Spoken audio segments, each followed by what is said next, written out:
subcommittee constituted by the Telangana government in April 2019 to probe allegations of sexual harassment in the Telugu film industry is back in focus. Now, one of the findings of the committee report said that access to workplaces for women, especially junior artists in the Telugu film industry, come with conditions that amount to seeking sexual favors and harassment. The then government under Chief Minister K Chandrashekar Rao did not make the report public, which was submitted in June 2022. With the storm that has enveloped the Malayalam film industry, the fate of that report is back in focus. Former Minister of Cinematography, Animal Husbandry and Fisheries, Talasani Srinivas Yadav, told the Indian Express that the report was very vague and did not have anything to work on. The subcommittee did a lot of work and interviewed many people, but the report did not provide anything specific that required action, he said. However, Kondaviti Satyavati, one of the top members of the subcommittee, a prominent women's rights activist and project director of Bhumika Women's Collective, said the report does mention sexual exploitation in the Telugu film industry. She said sexual quid pro quo is rampant in the industry. We spoke to people in the 24 crafts identified in the film industry, from junior artists to support staff, and our findings are there in the report. We cannot disclose the details, that is the job of the government, and she added that the present government should release the report. After the Hema Committee report on the Malayalam film industry, several women in the Telugu film industry, including actress Samantha, Ruth, Prabhu, have taken to social media to demand that the Telangana government should release the report immediately to the public.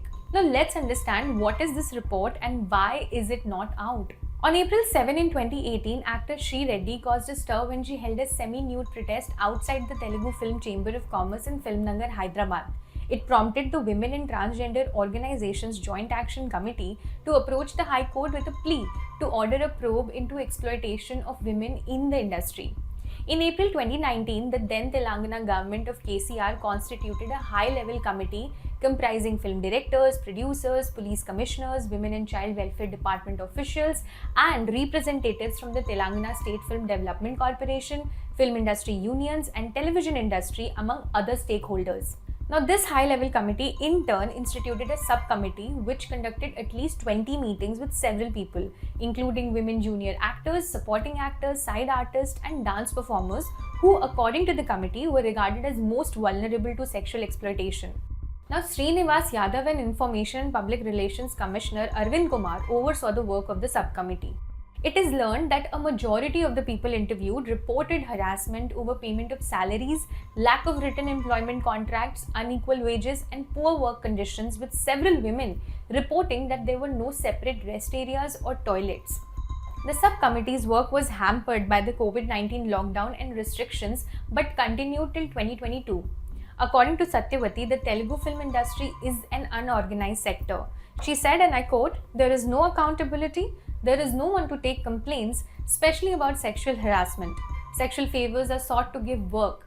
Junior female artists are the most exploited." Now, the brief of the subcommittee was to report its findings and make recommendations to help the government formulate policies to make workplaces safe for women across the board. In June 2022, the committee submitted the report to the government. However, the KCR government chose not to make the findings public and the report was shelved. Several women interviewed by the subcommittee stopped short of naming anyone who demanded sexual favors from them or what kind of harassment they were subjected to. However, several Telugu film actresses have spoken about it as well. Speaking at a promotional event for her film Nishabdam in September 2020, Anushka Shetty said that casting couch is very much a reality in Telugu film industry and that she protected herself from exploitation. Likewise, actors Amani and Aishwarya Rajesh have spoken about being called to meet personally at an off-work place. For more such stories, keep watching the Indian Express.